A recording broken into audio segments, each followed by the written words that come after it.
আমাদের এই ভারতবর্ষের বিখ্যাত ওলি ছিলেন, বুজুর্গ ছিলেন, যার হাতে 90 লক্ষ হিন্দু কালমা পড়ে মুসলমান হয়েছে। আল্লাহু আকবার। খাজা মঈনুদ্দিন চিশতি আজমিরি রহমতুল্লাহ আলাইহি কিতাবের মধ্যে তার জিন্দিগি যেখানে বইয়ের মধ্যে লেখছে, ওই দলিলুল আরিফিন কিতাবের মধ্যে আল্লাহু আকবার লেখছে, খাজা মঈনুদ্দিন চিশতির কাছে আজমিরের কিছু মুসলমান পয়সাওয়ালা মুসলমান এসে খাজা সাহেব চলেন হজ করে আসি, আপনার হজের পয়সাটা আমরা সবাই মিলে দিব, আপনার যে পয়সাটা 30,000 25,000 টাকা লাগবে এটা আমরা সবাই মিলে চাঁদা ধরে দিয়ে দিব, আপনার কোনো টাকা লাগবে না, আপনি আমিরুল হুজ্জাজ হাজিদের আমির হয়ে আমাদেরকে নিয়ে চলেন, আপনার নেতৃত্বে আমরা হজে যাইতে চাই। খাজা মঈনুদ্দিন চিশতি কয় না, আমি যাব না, আমি পিতৃরায়ের বিরুদ্ধে যুদ্ধ ঘোষণা করছি, আমি পিতৃরায়ের বিরুদ্ধে যুদ্ধ করব, সংগ্রাম করব, আমার যাওয়ার সময় নাই, আমি গত বছর গেছি, অনেকবার গেছি, তোমরা যাও, আল্লাহ বাঁচায় রাখলে সামনে যাব। এই বলে তিনি যান নাই। ওই আজমিরের মুসলমানরা হজে গেছে, মঈনুদ্দিন চিশতি দোয়া করছে, দোয়া করে আল্লাহ তোমাদেরকে হজ কবুল করুক, হজ্জে মবরুর নসিব করুক, দোয়া দিয়ে পাঠায় দিছে, তারা গেছে বাইতুল্লাহ। ও মুসলমান, কিতাবের মধ্যে লেখে আমরা যখন বাইতুল্লাহ গেলাম, আসরের নামাজের টাইমে বাইতুল্লাহর সামনে মকামে ইব্রাহিমের সামনে আমরা কাতারবন্দি বসে রইলাম মাগরিবের নামাজ জামাতে আদায় করার জন্য। হঠাৎ করে দেখি আমাদের সামনে দেয়া মঈনুদ্দিন চিশতি বসে রইছে।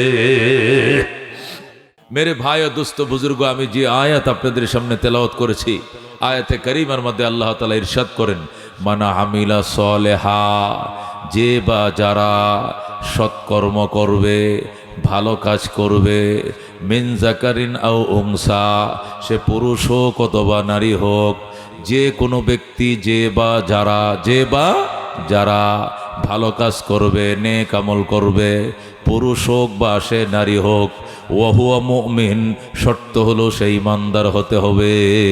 কি হতে হবে? যে কোনো মানুষ সে নেক আমল করুক, মিন যাকারিন আও উনসা, সে পুরুষ হোক অথবা নারী হোক, সে নেক আমল করলেই চলবে, তবে শর্ত হলো ওয়াহুয়া মুমিন, সে হতে হবে ইমানদার। কি হতে হবে? ইমানদার হতে হবে।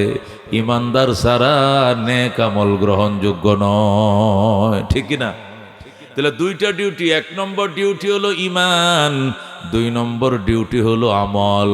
এই দুইটি কর্মসূচি যারা পালন করবে, আল্লাহ বলেন তাদের জন্য আমি আল্লাহ পুরস্কার রাখছি 2টা। কটা পুরস্কার? 1 নম্বর পুরস্কার, ফালানুহইয়ান্নাহু হায়াতান তাইয়্যিবা, আমি অবশ্যই তাহাকে দান করব মহাপবিত্র জীবন। সুবহানাল্লাহ। আমি তাকে হায়াতে তৈয়্যিবা দান করবো, এটা হলো প্রথম পুরস্কার, পবিত্র জীবন। 2 নম্বর পুরস্কার, ওয়ালা নাজজিয়ান্নাহুম আজরাহুম, তারা যে নেক আমলগুলো করবে, নেক আমলের বিনিময়ে আমি আল্লাহ তাদেরকে প্রদান করব। কেমনে? কবে আহসানে মা কানু ইয়ামালুন, তারা যেভাবে আমল করেছে আমার প্রতিদানটা এমনি হবে না, তার আমল তার সাধ্য অনুযায়ী করেছে, আর এর বিনিময়ে আমি আল্লাহ আমার ক্ষমতা অনুযায়ী উত্তম পন্থা দান করব। বিআহসানি মা কানু ইয়ামালুন, বন্দারা যে আমলগুলো করে এর প্রতিদান, এর বিনিময়ে আমি উত্তম পন্থা দিব। তার মানে মুফাসসিরিন কেরাম বলেন, বন্দার আমলের মধ্যে অবশ্যই ত্রুটি আছে, আছে না নাই? আমাদের নামাজ শুরু করলে ওযুর মধ্যে ত্রুটি, মেসওয়াকে ত্রুটি, ডিলা কুলুপে ত্রুটি, অঙ্গ ধোয়ার ক্ষেত্রে ত্রুটি, নিয়তে ত্রুটি, রুকুতে ত্রুটি, সজদায় ত্রুটি, মনোনিবেশে ত্রুটি, মন বাড়িতে, আমি আসি মসজিদে, কথা কোন ঠিক কিনা? একবারে শুরুর থেকে শেষ পর্যন্ত, একবার প্রস্তুতির থেকে সালাম ফিরানো পর্যন্ত ত্রুটি আর ত্রুটি। আল্লাহ কতর আমল ছিল ত্রুটিময়, কিন্তু আমি আল্লাহর প্রতিদান হবে ত্রুটিমুক্ত। সুবহানাল্লাহ। এই জন্য আল্লাহ বলেন, ওয়ালা নাজজিয়ান্নাহুম আজরাহুম, আমি আল্লাহ বিনিময় প্রদান করব তোমাদেরকে তোমাদের কর্মের প্রতিদান, বিআহসানি মা কানু ইয়ামালুন, যে আমল তোমরা করেছো এই আমলের ভিতরে ছিল ত্রুটি, কিন্তু আমি আল্লাহর দেন নিয়ামত, আমি আল্লাহর প্রতিদান হবে এহসান পন্থায়, সুন্দরভাবে, ত্রুটি মুক্তভাবে। জোরে কোন সুবহানাল্লাহ। মেরে ভাই দুস্থ বুজুর্গ, তাহলে কথা 2টা, কর্মসূচি দুইটা, পুরস্কার দুইটা, একদম সাদাসিধা তাফসির। ডিউটি কয়টা? দুইটা। এক নম্বর ডিউটি হলো আনতে হবে ইমান। এক নম্বর ডিউটি কি? আনতে হবে ইমান। দুই নম্বর কর্মসূচি করতে হবে নেক আমল। তাহলে ইমান এবং নেক আমল দুইটা এক লগে লাগবে, একসাথে লাগবে। বোঝা গেল ইমান আর আমল যদি দুইটা একসাথে করি, দুইটা যদি একসাথে চালাই, তাহলে পুরস্কার দুইটা। প্রথম পুরস্কার হলো হায়াতে তৈয়্যিবা, মানে পবিত্র জীবন। দুই নম্বর পুরস্কার, যে কোনো নেক আমল করব, আমি করব আমার সাধ্য অনুযায়ী, আল্লাহ দিবেন তার ক্ষমতা অনুযায়ী বিনিময়। সুবহানাল্লাহ। এটা ছিল অনুবাদ। এখন তাফসির মানে খুলে মুলে বলা, বিস্তারিত বলা, একবারে খুলে বিষয়টাকে বোঝানো, এটাকে কি বলা হয়? তাফসির বলা হয়। আমার পক্ষ থেকে খুলে বলবো না, মুফাসসিরিনে কেরাম যেভাবে লেখছেন, মুফাসসিরিনে কেরাম বলেন আল্লাহ দুইটা শর্ত লাগাইছেন পবিত্র জীবন অর্জন করার জন্য। দুইটা শর্ত লাগাইছেন, এক নম্বরে ইমান, দুই নম্বরে সৎ নেক আমল, সৎকর্ম। সুতরাং কেউ যদি দুইটা একসাথে না করে, দুইটাই নাই, মানে ইমানও নাই, নেক আমলও নাই, তখন সে কোন জীবন লাভ করবে? তখন যে জীবনটা সে লাভ করবে, এই জীবনটার নাম হায়াতে তৈয়্যিবা নয়, ওই হায়াতের নাম হবে হায়াতে খবিসা। হায়াত কয় প্রকার? দুই প্রকার। একটার নাম হায়াতে তৈয়্যিবা, আর একটার নাম হলো হায়াতে খবিসা। হায়াতে তৈয়্যিবা মানে পবিত্র জীবন, হায়াতে খবিসা মানে অপবিত্র জীবন। তাহলে পবিত্র জীবন যদি অর্জন করতে হয়, তাহলে আমাকে দুইটা ডিউটি একসাথে চালাইতে হবে। এক নম্বরে আমি নেক আমল তো চালাবই, সাথে ওহুয়া মুমিন, আমাকে হতে হবে ইমানদার। ইমান সহকারে নেক আমল চালাইলে, দুই কর্মসূচি একসাথে পালন করলে আল্লাহ আমাকে পবিত্র জীবন দিবেন। সুতরাং কেউ যদি একটা করে, যেমন ইমান আছে কিন্তু নেক আমল সে করে না। ইমান আছে লোকটা, ইমান আছে, কালমা পড়ছে, কালমা জানে, শাহাদত জানে, ইমানে মুজমাল জানে, মুফাসসল জানে, পরেও কিন্তু নামাজের কথা বললে ভাল লাগে না। কোন নামাজ পড়ার টাইম এখনো হয় নাই, রোজা রাখার বয়স এখনো হয় নাই। হজ করে যদি মক্কায় মরি, আত্মীয় স্বজন আমারে হারাবে, এই জন্য হজে যাবো না, দূরে যায় মরবো না। জাকাত দিতে চায় না, দাড়িও রাখতে চায় না, হালাল যত জীবনযাপন করতে চায় না, অবাধে সুদ খায়, ঘুষ খায়। যদি কেউ উপদেশ দেয়, সে বলে মুসলমান আমাকে দাওয়াত দিয়েন না, হিন্দু বাড়ি যায় দাওয়াত দেন। আছে কিনা এরকম? এরকম বেকার গলা আসেনি? হুজুর আপনারা কি করেন? আমরা তাবলিগে, এই স্বেচ্ছাসেবক অ্যালার্ট থাকেন, শব্দ করে কি আবার দু একজন উলামায়ে কেরাম সাইডে ফাইডে থাকেন, যাতে কোনো ডিস্টার্ব না করে পোলাপানে। মেরে ভাই ও দোস্ত বুজুর্গ, একটা ইমানদার বেনামাজিকে যদি আপনি দাওয়াত দিতে যান, সে আপনাকে উল্টা দাওয়াত দিবে, এখানে আইছেন কেন? আমি তো মুসলমান, আমি পড়ছি লা ইলাহা ইল্লাল্লাহ মুহাম্মাদুর রাসূলুল্লাহ, আমি ঈমান আনছি, আমার কি দাওয়াত দিতে আইছেন? মিয়া দাওয়াত দেন হিন্দু বাড়ির যায়া, খ্রিস্টান বাড়ির যায় দাওয়াত দেন, মুসলমানের জন্য কি দাওয়াত? দাওয়াত দিতে আইছি ঈমানের নয়, আমলের দাওয়াত দিতে আইছি। লন আমগোর সাথে মসজিদে চলেন, আপনাদের মসজিদের মহল্লার মসজিদে আমরা 3 চিল্লা জামাত আইছি, বলে কিনা?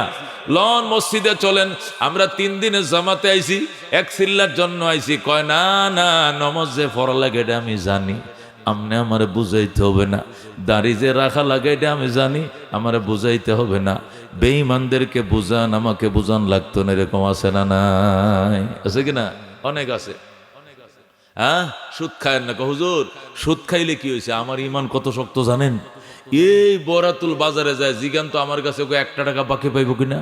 কোনো অটোওয়ালা আমার কাছে টাকা পাবে, কোনো সাত দোকানদারে টাকা পাবে, 2টা পয়সা কেউ আমাকে পাবে না। আমি এরকম ইমানদার, এরকম মজবুত ইমানদার।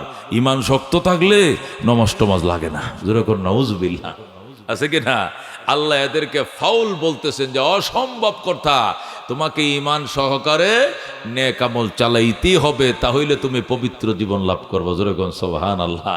সুতরাং কেউ যদি ইমান আনছে কিন্তু আমল নাই, অথবা আমল আছে ইমান নাই, অথবা ইমান আমল দুইটাই নাই, এদের জীবন আর হায়াতে তৈয়্যিবা হবে না, এদের জীবন হবে হায়াতে খবিসা। ঠিক কিনা? দুই শর্ত সাপেক্ষে যদি হায়াতে তৈয়বা হয়, তাহলে একটা শর্ত পাওয়া না গেলে অথবা উভয়টা পাওয়া না গেলে হায়াতে খাবিসা হবে। মুফাসসিরিনে কেরাম বলেন, আল্লাহ তাআলার এই আয়াত দ্বারা বোঝা যায় মানুষের জীবন দুই প্রকার। একটাকে বলা হয় হায়াতে তৈয়বা, আর একটা বলে হায়াতে খাবিসা। একটাকে বাংলায় বলে পবিত্র জীবন, আরেকটাকে বলে অপবিত্র জীবন। মুফাসসিরিনে কেরাম বলেন হায়াতে খাবিসা আবার দুই প্রকার। কয় প্রকার? হায়াতে খাবিসার দুইটা স্তর। নিম্ন স্তর যেটা, এটাকে বলা হয় হায়াওয়ানি জিন্দেগি, আর একটু হাই লেভেল যেটা, এটাকে বলা হয় ইনসানি জিন্দেগি। এইলো হায়াতে খাবিসার দুইটা স্তর। আর হায়াতে তৈয়বার আবার তিনটা স্তর। হায়াতে তৈয়বার নরমাল স্তর যেটা, এটাকে বলা হয় ঈমানি জিন্দেগি। হায়াতে তৈয়বার মধ্যে মিডিয়াম স্তর যেটা, মধ্য স্তর যেটা, এটাকে বলা হয় ইরফানি জিন্দেগি। আর হায়াতে তৈয়বার মধ্যে হাই ক্লাস যেটা, ওইটাকে বলা হয় ওহদানি জিন্দেগি, ফানাফিল্লার জীবন, একক জীবন। যেরকম সুবহান। মুফাসসির কেরাম লেখেন, যেহেতু দুইটা শর্ত সাপেক্ষে আপনাকে হায়াতে তৈয়বা অর্জন করতে হবে, এক নম্বরে ঈমান, দুই নম্বরে আমল। সুতরাং এখান থেকে যে কোনো একটা ছুটে গেলে আপনি হায়াতে তৈয়বার আওতায় থাকবেন না, আপনি হায়াতে খাবিসার আন্ডারে চলে যাবেন। হায়াতে খাবিসা যারা অর্জন করবে এরা জান্নাতে যাইতে পারবে না প্রথম পর্যায়ে। বহুকাল জাহান্নামে জ্বলার পরে কোনোদিন যদি আল্লাহ চায় সরষের দানা বরাবর ঈমান থাকলে জান্নাত পাবে, নতুবা জান্নাত পাবেই না। যেরকম নাউজুবিল্লাহ মিন যালিক।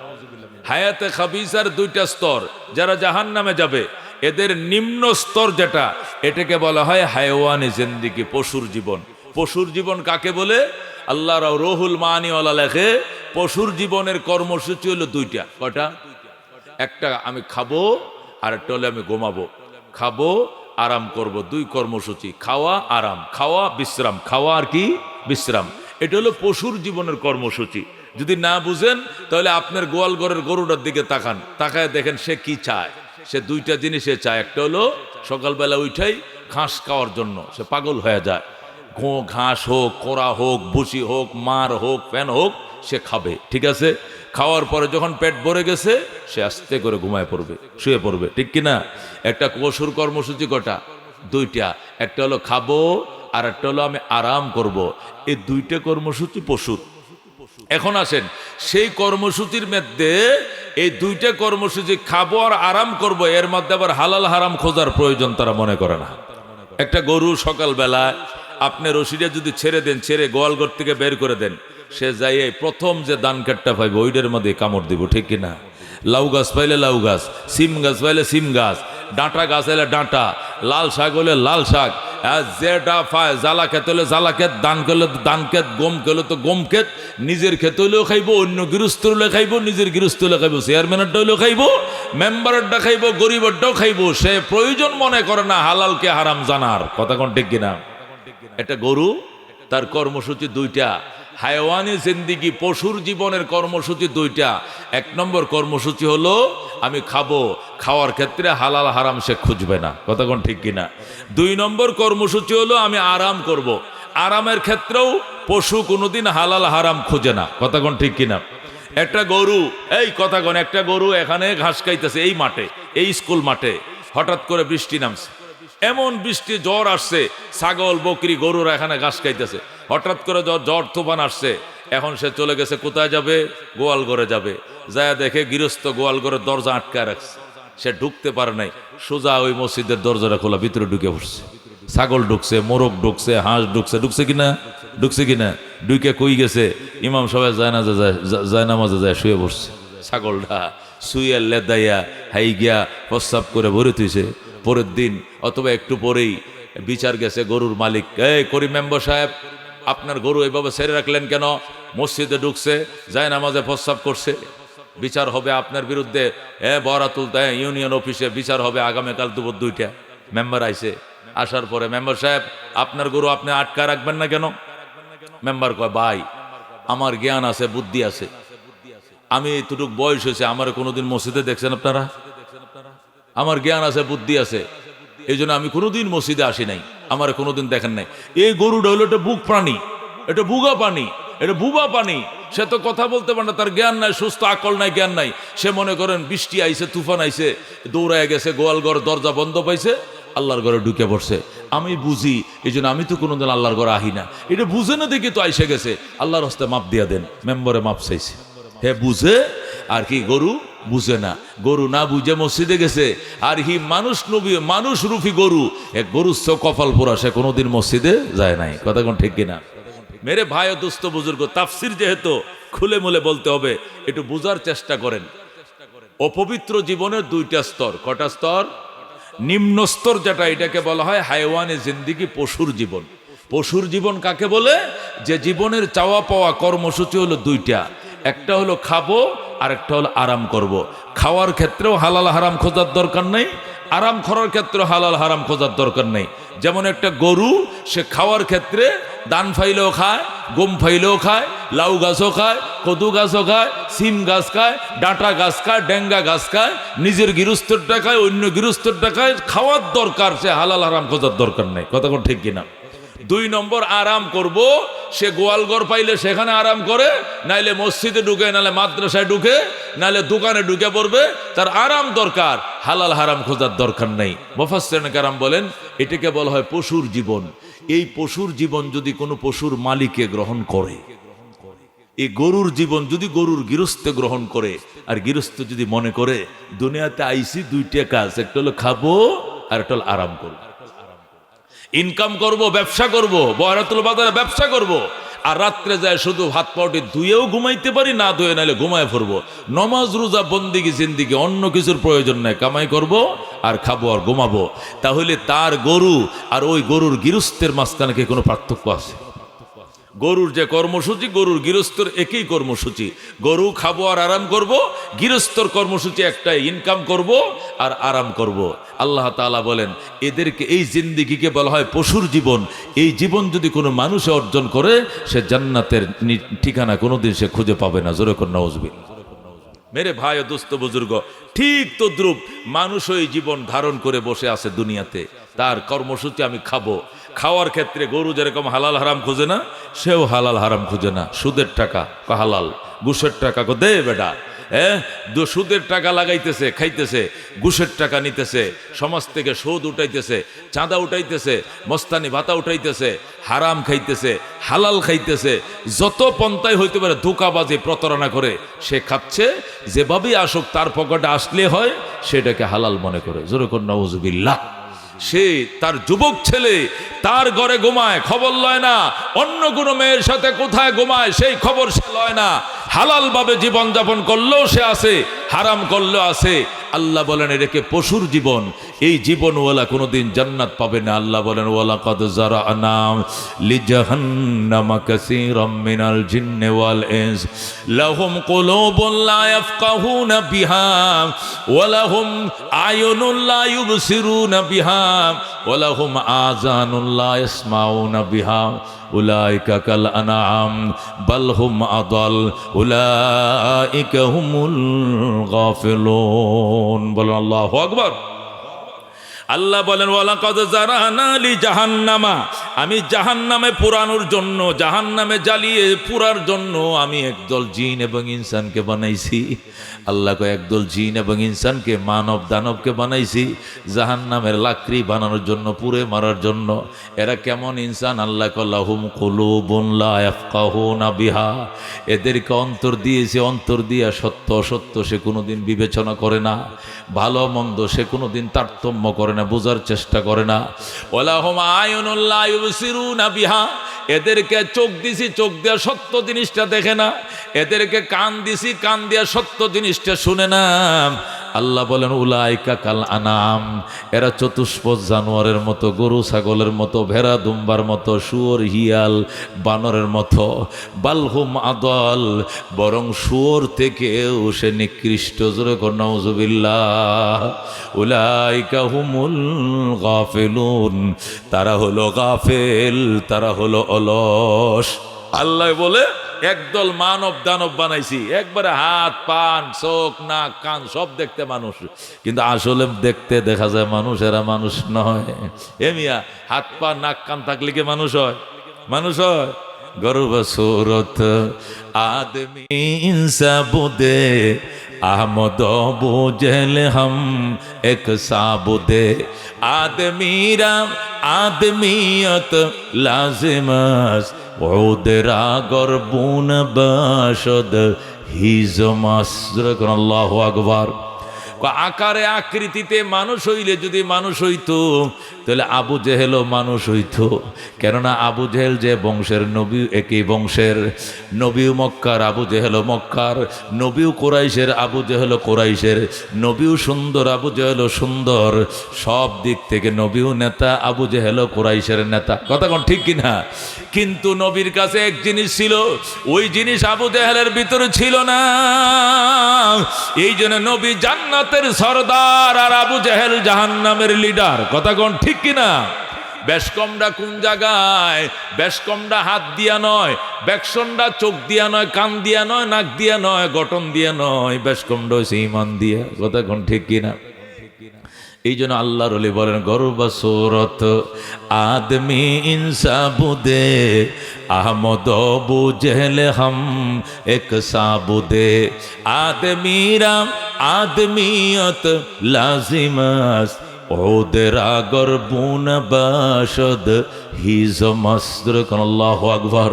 এই জন্য মেরে ভাই দুস্থ বুজুর্গ, এ হায়ওয়ানি জীবন, পশুর জীবন, এটা মানুষ কোনোদিন নিজের জীবন বানাইতে পারে না।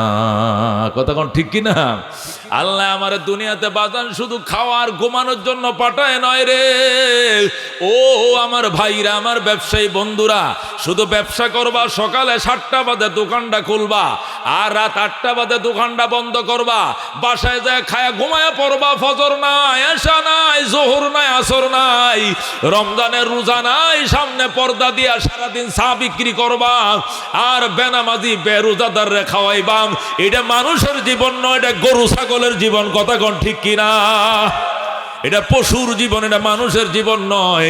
নিজে রাখলা না রোজা, আবার বেরোজাদারের জন্য দোকানটা খোলা রাখিয়া দিনভর চা খাওয়াইছো, বিস্কুট খাওয়াইছো, সুন্দর করে পর্দা দিয়ে রাখছে। ইহা পর্দে কে আচ্ছে এহতেমাম হ্যাঁ। পাকিস্তানে কিছু কিছু দোকান আছে, উর্দুতে লেখা রাখো ইহা পর্দে কি আছে এহতেমাম হে, মানে এখানে কি আছে, পর্দার গোপনীয়তার সুব্যবস্থা আছে। সুতরাং কেউ রোজাদার যদি এখানে এসে খাইতে চান, কেউ দেখতো না আহেন, হেরা তো লেখে রাখছে, আর বাঙালিরা লেখে টেকে রাখে না, তবে পর্দা কিন্তু ঠিকই ঝুলায়। কথা ঠিক কিনা? লোভ সামলাইতে পারে না। আমি চা বেশি, সারাদিনে আমি 500-1000 টাকা চা বেশি, সন্ধ্যার পরে খুললে কের এত টাকা বেচতে পারবো নি, 200 টাকা বেচমু, ফ্যামিলি সালামো কি দিয়া। এই জন্য বেঈমান দিনভর পর্দা দিয়া চা বেচে। খোদার কসম করে বলছি, আসরের পরে দোকানটা খুইল রে বন্ধু, খুইলা ফান টান রেডি করো, চা সিগারেট রেডি করো, ইফতারের পরে এমন একটা বেচা কিনা হবে, যদি লোকেরা জানে এটা রোজাদার, রোজার কারণে দিনে খোলা রাখে না, মাগরিব পরে 2 ঘন্টা এত বেচা কিনা হবে, সারাদিনে অন্য দোকানে এত বেচা কিনা করতে পারে না। কথা কোন ঠিক কিনা?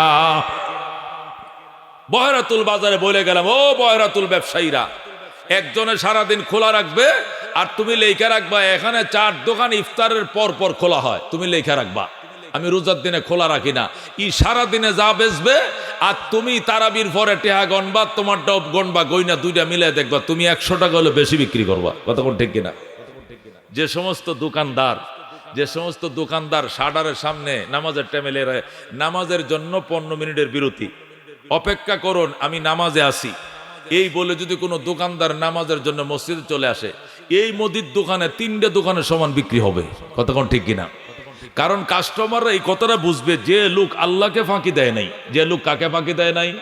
আল্লাহকে ফাঁকি দেয় নাই, নামাজে চলে গেছে, এই লোক আমারে ওজনে ফাঁকি দিবে না, বাকি লেখা রাখলে ফাঁকি দিবে না। 29 টাকা পায়, 29 টাকাই লাগবে, 30 টাকা লাগবে না, 1 টাকা বেশি লাগবে না। যারা বাকি খায় এগুলো কিন্তু এগুলোর নামে কিন্তু বেশি লেখা হয়। কতক্ষণ ঠিক কিনা? 6, 4, 9 একটা বুঝাইয়া, যেহেতু সারা বছর টাকাটা আপনার কাছে পড়ে থাকে, ওরা তো পুষাইতে হবে, ওর একটু দাম বেশি ধরে। কতক্ষণ ঠিক কিনা? কিন্তু যে লোকটা নামাজে আসে আর লেখা থাকে, টুলেট লাগানো থাকে, নামাজে গেছি, জোহরের নামাজের জন্য 15 মিনিটের বিরতি, আমি ঢাকায় আমাদের অনেক দোকান দেখছি লেখা থাকে নামাজের জন্য 15 মিনিটের বিরতি। আল্লাহু আকবার। যারা নামাজ পড়ে না এরা এসে লাইনে দাঁড়ায়, আইতাছে লাইনে দাঁড়ায়। সর্ষের তেল দিলে 1 নম্বরটা দিব, সর্ষের তেল দিলে কয় নম্বরটা দিব? এর থেকে দুধ নিলে 1 নম্বরটা দিব, ঘি নিলে 1 নম্বরটা দিব, আলো নিলে 1 নম্বরটা দিব। মাপ 16 আনা ঠিক থাকবো, 1 টাকা বেশি নিবে না। এ আল্লাহরে ফাঁকি দেয় না, এ বন্দারে ফাঁকি দিবে না। কতক্ষণ ঠিক কিনা? হযরত ওমর রাদিয়াল্লাহু তাআলা আনহু বলতেন, ও আমার শাসন এরিয়ার কর্মকর্তারা, ও সরকারি কর্মচারী কর্মকর্তারা, আমি ওমর বিশ্বাস করি আগে আল্লাহর হুকুম নামাজ। যারা আল্লাহর হুকুম ঠিকমতো পালন করবে এরা প্রজাতন্ত্রের সব দায়িত্বগুলো যথাযথ পালন করতে পারবে। সুতরাং কেউ যদি নামাজে শৈথুল্যতা দেখাও নিশ্চয়ই তুমি রাষ্ট্রীয় কাজে ফাঁকি দিবা, আমি এটা বিশ্বাস করে নেব। এই জন্য নামাজের কোনো শৈথুল্যতা ওমর কোনোদিন মেনে নিবে না। যে আল্লাহরে ফাঁকি দিতে পারছো, এই দেশের মানুষকে অবশ্যই ফাঁকি দিবে, অবশ্যই ফাঁকি দিবে, 100% ফাঁকি দিবে। কতক্ষণ ঠিক কিনা?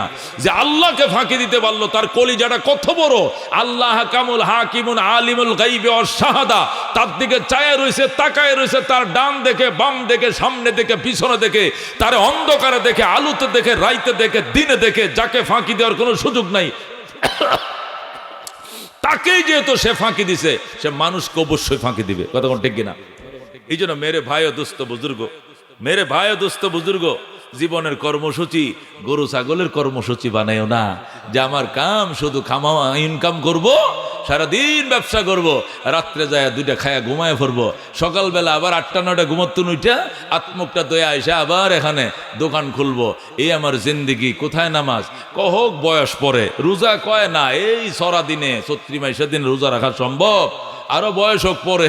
হজ কয় আমার দ্বারা সম্ভব না। জাকাত কয় অনেক কষ্ট লাগে টাকা কামাইতে, জাকাত দেওয়া যাবে না। এই যে জীবন তুমি ধারণ করছো, মনে রাখো বহু নামাজি নামাজেই মারা যায়, বহু দোকানদার দোকানে বসেই মারা যায়, অনেক পাইলট বিমান চালাইতেছে সে আকাশেই মারা যায়। কত ঠিক কিনা? অনেক লঞ্চওয়ালা লঞ্চ চালাইতেছে ড্রাইভিং অবস্থায় মারা যায়, অনেক মোটরসাইকেল ড্রাইভিং করে মোটরসাইকেলের উপরে মারা যায়। আছে কিনা? তুমি দোকানদার মনে করবো দোকানদারি করিয়া বাড়ি গাড়ি বানায়া ছেলে বিদেশ পাঠায়া এরপরে যখন বয়স হয়ে যাবে এরপরে নামাজ ধরবো, এর আগে তুমি দুনিয়াতে চলে যাইবা, সময় পাইতা না। আমার এক বন্ধু একসাথে লেখাপড়া করছে হাটাদারিতে, মেখল আমার সাথে, মৌলানা আবু হুরায়রা, বাড়ি হইলো ধনবাড়ি। কোথায় বাড়ি? ধনবাড়ির মৌলানা আবু হুরায়রা আমার বন্ধু। আলেমরা চিনবেন ওরে, নাম শুনছেন নি আপনারা? একবার প্রসিদ্ধ বন্ধ ঠাকুরি মাদ্রাসার প্রিন্সিপাল ছিলেন উনি। আমার সাথে মেখলে হাটাদারি পড়ছে। রমজান মাস, কি মাস? গত 2 রমজান আগের ঘটনা। রমজান মাস সে কি কাজের জন্য যেন হুন্ডা ড্রাইভ করে সে যাচ্ছে। আহারে, এ হুন্ডার উপর স্টুক করছে, বাস কাতয়ে পড়ে গেছে। কিরে হঠাৎ করে হুন্ডাটার সড়কের রাস্তার নামায় চলে গেল, দৌড়ায় গেছে যে একজন হুন্ডা ওঠা আরেকজন তাকে ওঠায়, যায় দেশে নাই, যায় দেশে নাই। হাজার হাজার মানুষের তার জানা যায়। আমি এখনো গেলে তার মাদ্রাসার সামনে তার কবর আমি জিয়ারত করি। আমি ডুকরা এখান দিয়ে আমার বাল্য বন্ধু ছিল, আমরা একসাথে 11 বছর পড়ালেখা করছি। মোটরসাইকেলের উপরে আজরাইল এসে তার জান নিয়ে গেছে, সেখানে তার জান কবজ করে ফেলছে। আর তুমি বসে রয়েছো ব্যবসা বাণিজ্য করিয়া, 40 বছর ব্যবসা করছি, নিয়ত করছি, 30 বছর হয়ে গেছে, আর 10টা বছর ব্যবসা করবো। কইরে পরে পোলা 2টারে বিদেশ ফাটাইয়া দিয়া আল্লাহ দিলে পরে যে মসজিদ দৌড়মু, ইমাম সাহেব কারে দেখায় দিমার মুয়াজ্জিনটা তো মানে দৌড়ের উপরে রাখবো খালি। 1 মিনিট যদি দেরি হয়েছে আজান দিতে, মনে করো ফাদাম ছুটাইলাম মনে হয় মুয়াজ্জিন রে, আর ইমাম যদি 1 মিনিট দেরিতে আইসে তো চাকরি নাই, তখন যে জ্বালানোটা জ্বালায় মসজিদ আইসে কি লেখা? নতুন মুসলমান গরু খায় বেশি। কথা বুঝেন না? নতুন মসজিদে আইসে জ্বালাইব বেশি। এই জন্য মেরে ভাইয়া দোস্ত বুজুর্গ তাফসির করতেছি, খেয়াল করে শোনো। হায়াওয়ানি জিন্দিগি, পশুর জীবনে জীবন দিয়ে জান্নাতে যাওয়া যাবে না। জীবনের কর্মসূচি 2টা, খাবো আর ঘুমাবো। আমিও যদি কর্মসূচি বানি 2টা, খাবো আর ঘুমাবো, জান্নাত পাওয়া যাবে না। কথা কোন ঠিক কিনা? এটাকে পশুর জীবন বলা হয়। এটা অপবিত্র জীবনের নিম্ন স্তর। অপবিত্র জীবনের উন্নত একটা স্তর আছে, এটাকে উর্দুতে বলা হয় ইনসানি জিন্দিগি, বাংলায় বলে মানবিক জীবন। কি জীবন? মানবিক জীবন। মানবিক জীবন কাকে বলে? ঈমান নাই, আমার ঈমান নাই, আমি কালমা পড়ি নাই, তবে আমি মানবতার সেবায় অনেক কাজ করি। আমি আশা আমি কারিতাস, আমি প্রশিকা, আমি গ্রামীণ ব্যাংক, অনেক কিছু করছি। এইগুলো দিয়া তাম পৃথিবীতে মানব সেবায় বেরিয়ে যাও। তারা মানব সেবায় বেরিয়ে গেছে, ঈমান নাই। এটাকে বলা হয় মানবিক জীবন। ইসলাম বলে ঈমান ছাড়া মানবিক জীবনের 2 পয়সার দাম নাই। ঈমান ছাড়া মানবিক জীবনে 2 পয়সার কি নাই, দাম নাই। আপনার 1 কোটি টাকা দান করে দিয়েছেন, দিয়ে মসজিদ বানায় দিয়েছেন, কিন্তু আপনি বেঈমান। আপনি একটা খেজুর দান করার সওয়াব পাবেন না। আর ঈমান সহকারে যদি একটা খেজুর দান করেন, আল্লাহর হাবিব বলে উহুদ পাহাড় বরাবর সওয়াব দেওয়া হবে তাকে। যেরকম সুবহানাল্লাহ। কারণ আল্লাহ বলছে ওহুয়া মুমিন, সে ইমানদার হতে হবে। আর শুধু মানবতার জীবনের ভিতরে ঈমান নাই, জান্নাত পাবে না। এই জন্য বর্তমান জামানায় দেখবেন ইহুদি নাসারাদের স্লোগান মানবতার সেবায় বেরিয়ে যাও, মানব সেবাই পরম ধর্ম, মানব সেবাই পরম ধর্ম। এটা বাসের মধ্যে লেখা থাকে, কি লেখা থাকে, বিভিন্ন জায়গায় লেখা মানব সেবাই পরম ধর্ম। হেরা বুঝছে কোনটা মানব সেবাই পরধর্ম। এই জন্য দেখবেন আমেরিকা লন্ডন থেকে ওই লাল কুত্তার আমগো দেশে আয় বিভিন্ন সমিতি টমিতি করে ছোট ক্ষুদ্র ঋণ মাইক্রো ঋণ দেয়, দিয়ে দেয় গ্রামে ঘুরে ঘুরে, সেলাই মেশিন কিনে দেয়, গরু গাভী কিনে দেয়, মহিলাদেরকে ঋণ দেয়। কি জন্য আইসেন আপনার দেশে? ইংলিশে বলে আমরা মানব সেবার জন্য বেরিয়ে আইছি, আমরা আমেরিকা লন্ডন থেকে আইছি, যাইলেও যাবো দেশে, না হলে এদেশেই মরে যাবো। সেবাই পরধর্ম। ইসলাম সেবাকে পরম ধর্ম মনে করে না। ধর্মের একটা অংশ হলো সেবা, শুধু সেবাই ধর্ম নয়। কতক্ষণ ঠিক কিনা? মেরে বায়া দুস্থ বুজুর্গ, এ মানবতার জীবন, শুধু মানবতার জীবন আর শুধু পশুর জীবন, এগুলো অপবিত্র জীবন। এই জীবন দিয়ে কোনো দিন জান্নাতে যাওয়া যাবে না। জান্নাতে যাওয়ার জন্য লাগবে পবিত্র জীবন। ফালানুহিয়ান্নাহু হায়াতান তাইয়্যিবা, আমি আল্লাহ তাকে অবশ্যই মহাপবিত্র জীবন হাদিয়ে দিব। পবিত্র জীবনের স্তর কয়টা বলছিলাম? 3টা। কটা? 3টা।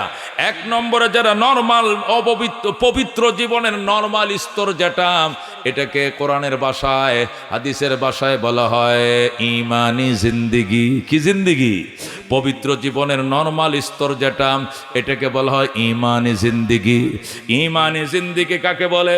যে জীবনের বিশ্বাস আর আস্থা হবে আল্লাহ। যেরকম কে?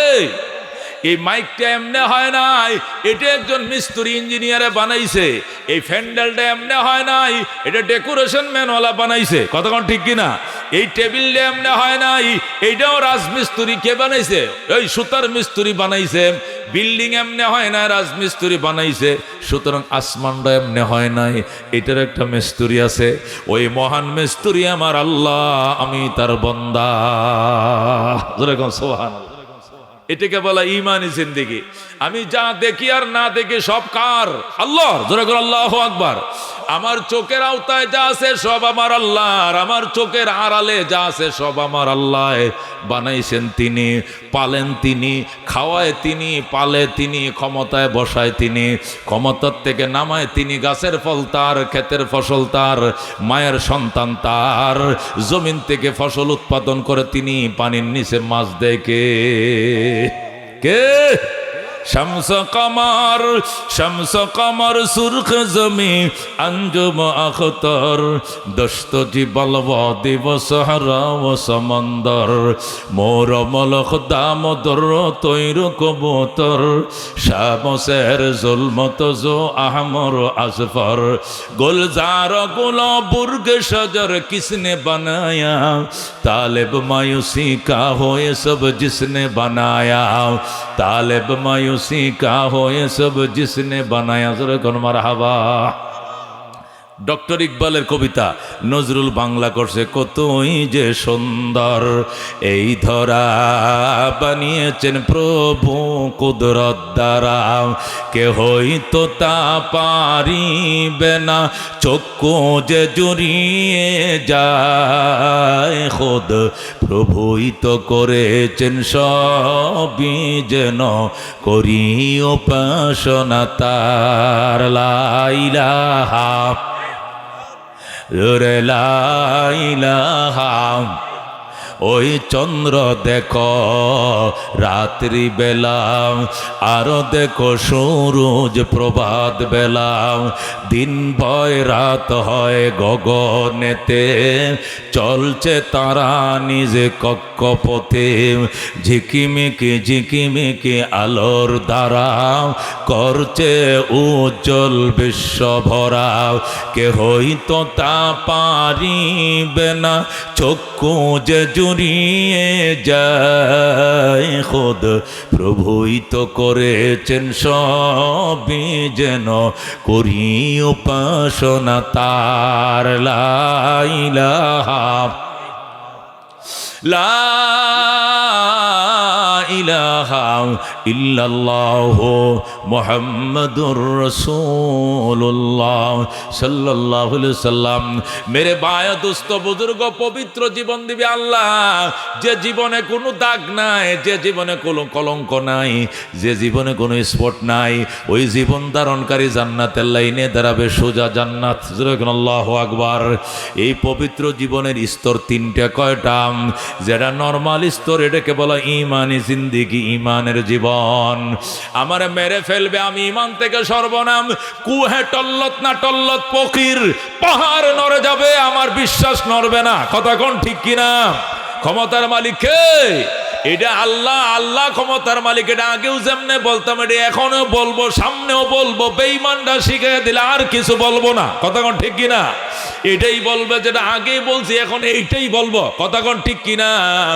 ইমানে জীবন নিয়া বন্দা যখন চলতে শুরু করে আর ইমানের ডিউটিগুলো যখন পালন করে, ইমানের ডিউটি হলো রমজান মাস আসলে কি রাখবে?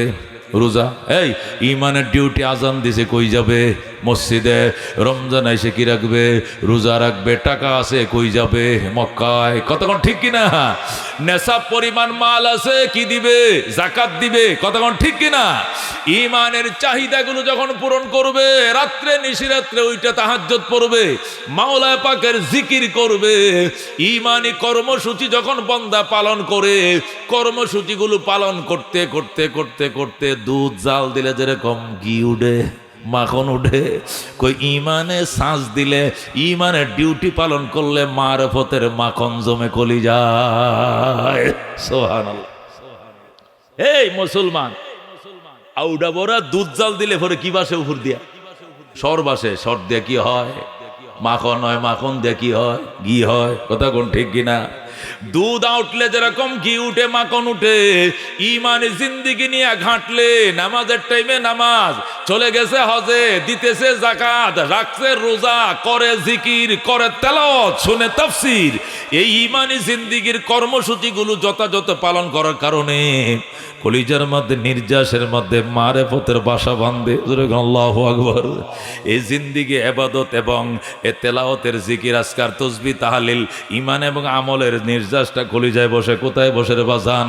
যখন কলিজার মধ্যে বসে গো, তখন এই কলিজাটা কলবুল মুমিনে আরশুল্লাহ, ওই সময় তার আত্মাটা আল্লাহর আরশে পরিণত হয়ে যায়। সুবহানাল্লাহ।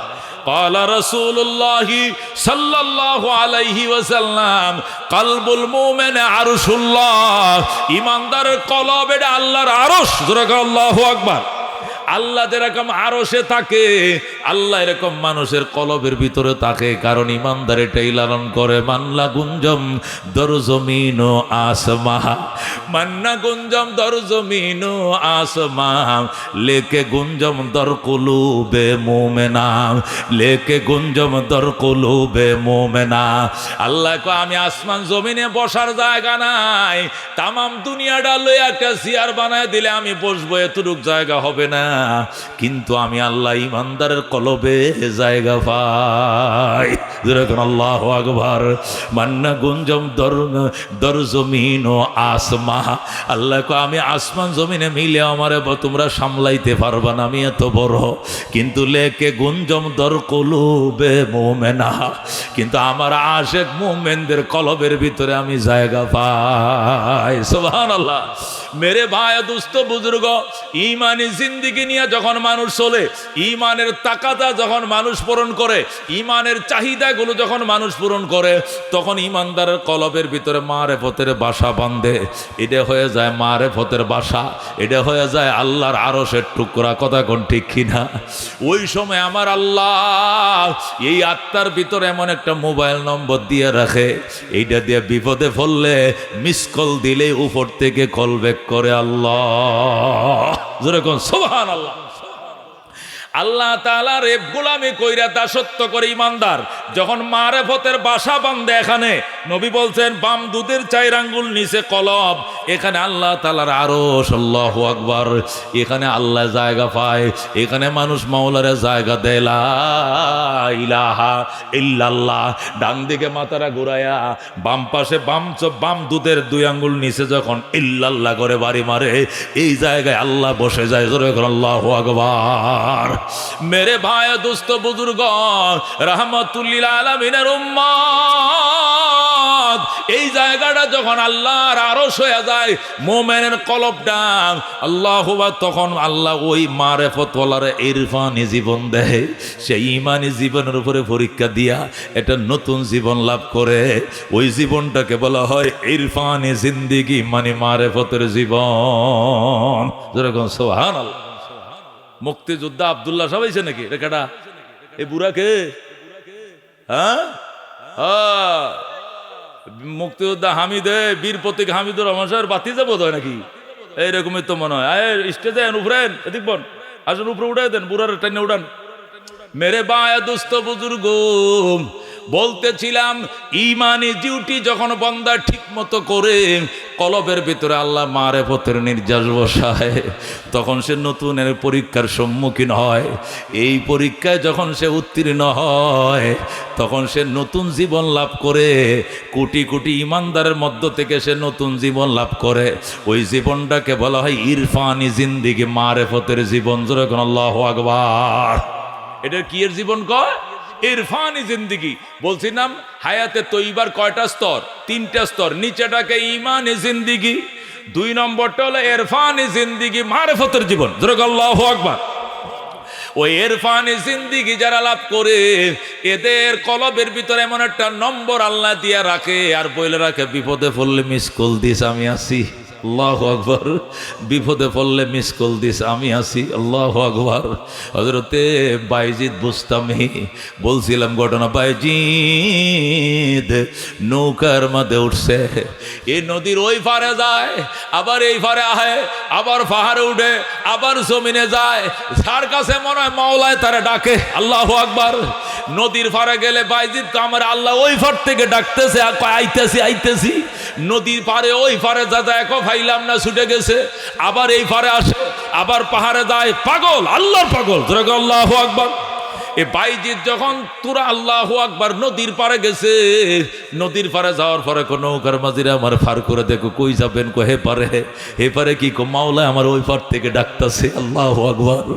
নৌকার মাঝিকে উঠেন, উঠছে, আরো অনেক যাত্রী উঠছে। উইঠা নৌকাটা নদীর মাঝখানে যাওয়ার পরে মাঝিকে টিয়া দেন, সবাই টাকা দিছে। বাইজিদকে হুজুর আপনি টিয়া দেন। বাইজিদ কাঁদতো, আমার তো টিয়া নাই, আমি গরিব মানুষ, আমি টাকা কোত্থেকে দিব? আমি টাকা কামাই করি না, চাকরি বাকরি করি না, আমি মাওলার পাগল, মাওলার পিছনে দৌড়াই। আমার এটা দৌড়ায়, আমি শুধু দৌড়াই। জোরে কোন আল্লাহু আকবার। নৌকার মাঝি কয় না, আমি আজকে নিয়ত করে বাইরে হইছি, আমার মরছে বাপ যদি নৌকায় উঠে হেডারও টিয়া ছাড়া পার করতাম না। আমি কোন নিয়ত করে বাইরে হইছি, টাকা ছাড়া উঠলা কেন? সব যাত্রীদের টাকা দিছে, তুমি দিলা না কেন? বাইজিদ কয় বাজান, আগে একটা মুরব্বী মানুষ গুদারা দিত, হেডা কহি, হেডা বুড়ে আমার বাপ মরে গেছে, উনি তো জীবনে আমার তো টেয়া লয় নাই, তুমি আমারে মাফ করো। কয় না, আমি আমার বাপ যদি জিন্দা হয়ে কবরতে উঠে আসে, এইটারও টেয়া ছাড়া পার করতাম না, নিয়ত করছি। আমার বাবা 40 বছর পর্যন্ত খেওয়া পার করছে, বাঙ্গা বেড়াইছিল, পাক্কা ঘর বানাইতে পারে নাই, আমি নিয়ত করছি 10 বছরের ভিতরে পাক্কা ঘর বানাবো, এই জন্য টাকা ছাড়া কাউরে ফার করবো না, টেয়া দেন। বাইজিৎ কো আমি টাকা দিব কোত্থেকে বাজান, তোর আব্বাই আমারে চিনতো আমি পাগল বাইজিৎ, আমি মাওলার পাগল, টাকা কামাই করি না রে, আমি টাকা কোত্থেকে দিব। ওই ছেলে বুঝা কো আমি বুঝি না এগুলো, টাকা দেন। যখন টাকা দেন, টাকা নাই, আল্লাহ নৌকার মাঝি অন্য যাত্রীদেরকে কো আপনারা ধরেন, ধরছে। নৌকার ডরায় নিচ থেকে গোলো নিজে রশি ছিল, রশি বাইর করে হাতে বাঁধছে, পায়ে বাঁধছে, বাঁধতে আপনারা এই দিক দিয়ে ধরেন, অন্য যাত্রীরা এইদিকে ধরছে, আর নৌকার মাঝে এদিকে ধরে কই যে ফেলে দিলাম, এই যে ফেলে দিলাম, টাকা দাও। বাইজিৎ কো আমি কোত্থেকে টাকা দিব, আমি মিথ্যা কথা বলি না, আমার কাছে টাকা থাকলে দিতাম। বাজান একটা টাকার জন্য আমাকে বুড়া মানুষ নদীতে ফালায় মারিস না, আমি ওই পারে আমার পৌঁছায় দে, ওই মহল্লার মধ্যে আমি ভিক্ষা করে হলেও, খয়রাত সাহায্য খুঁজে হলেও তোর টাকা ব্যবস্থা আমি করব, তবু গো আমারে তুমি ফানিতে ফেলে দিও না।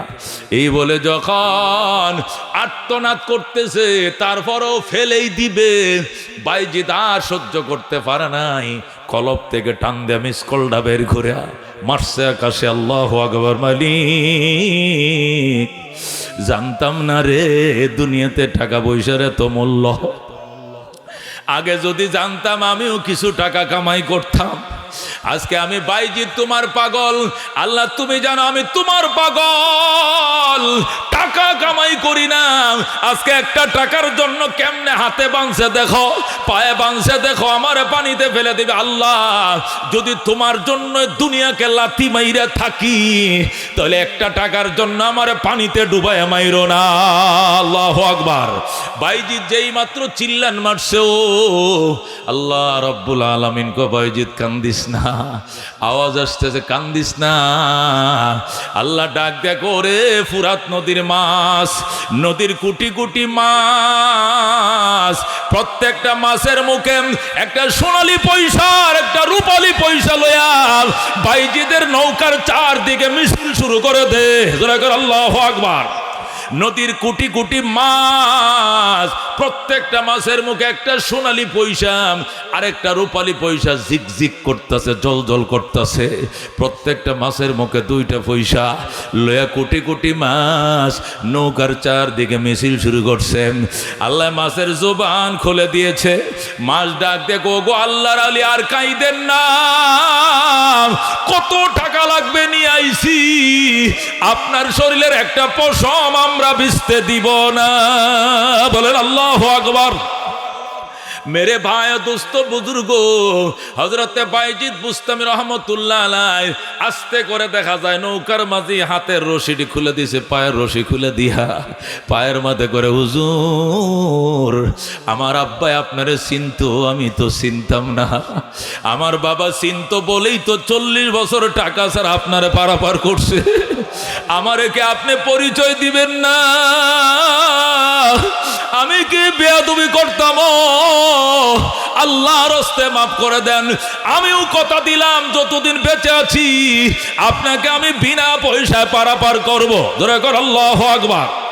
मेरे भाई दोस्त बुजुर्ग এটাকে বলা হয় আল্লাহু আকবার ইরফানি জিন্দেগি। আল্লাহ নবী বলেন ইত্তাকু ফিরাসাতাল মুমিন ফাইন্নাহু ইয়ানজুরু মিন নূরিল্লাহ। ইত্তাকু ফিরাসাতাল মুমিন, ঈমানদারদের দূরদর্শিতা থেকে বাইছো। আল্লাহওয়ালাদের সাথে বেয়াদবি করিও না, আলেমদের সাথে বেয়াদবি করিও না। মহিবুল্লাহ বাবনগরে সিনোনি কারে কয়? সিনোনি কত বড় বুজুর্গ, সিনোনি মৌলানা আব্দুর রশিদ সাহেব রে চিনোনি, চিনোনি দুলেশ্বরের আব্দুল আদিস সাহেব রে। আল্লাহু আকবার। এরা দেশের বিখ্যাত বুজুর্গ ওলি, এদেরকে তিরস্কার করিও না, এদেরকে অবহেলা করি না, সম্মান করবা। কোন দিক দিয়ে যে আটকায় দিবে মাওলা, জিন্দিগি ধ্বংস হয়ে যাবে, মৌতের টাইমে কালিমা নসিব হবে না। এ জীবনে না করিলাম বন্দিগি, গোনা করে কাটাইলাম, জিন্দেগি তোবা করে আবার তওবা ভাঙ্গিলাম, অবশেষে খাটি তওবা করিলাম। তুমি যদি মাফ না করো আল্লাহ বান্দারে, বলো তোমার বান্দা যা বেকার কাছে। আল্লাহু আকবার। মেরে ভাই দোস্ত বুজুর্গ, বলতেছিলাম পবিত্র জীবনের স্তর তিনটা। 1 নম্বরে ঈমানি জিন্দিগি, 2 নম্বরে ইরফানি জিন্দিগি, মারিফতের জীবন। হযরতে বায়েজিদ ডাক দেন, নৌকার মাঝি রে, কথা দে আর কোনো দিন আল্লাহ ওয়ালাদের সাথে বেয়াদবি করিস না। আল্লাহ রাবে বলে, আদাবানি রব্বি ফাহসানা তাদিবি ওয়া আল্লামানি রব্বি ফাহসানা তালিমি। আল্লাহ নবী কো আমার ডাইরেক্ট আমার আল্লাহ এলেম শিক্ষা দিয়েছে। কত সুন্দর এলেম আল্লাহ আমি নবীকে শিখাইছে, আমাকে আল্লাহ নিজে আদব শিখাইছে। কত সুন্দর আদব আমারে শিখাইছে।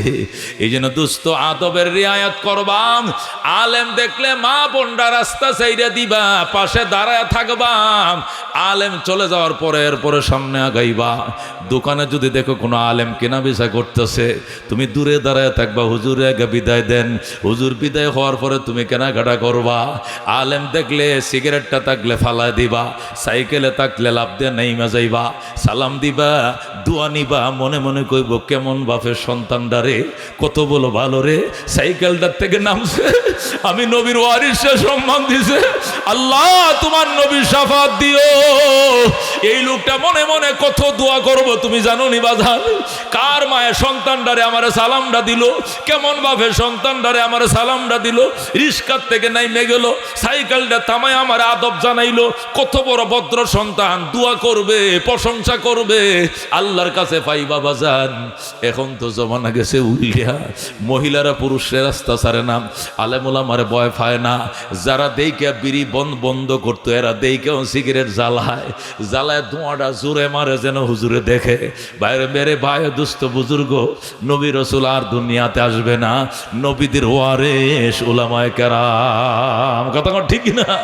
ইজ্জত করিও উলামায়ে কেরাম, নবীদের ওয়ারিস, ইজ্জত করিও, সম্মান করিও উলামায়ে কেরাম।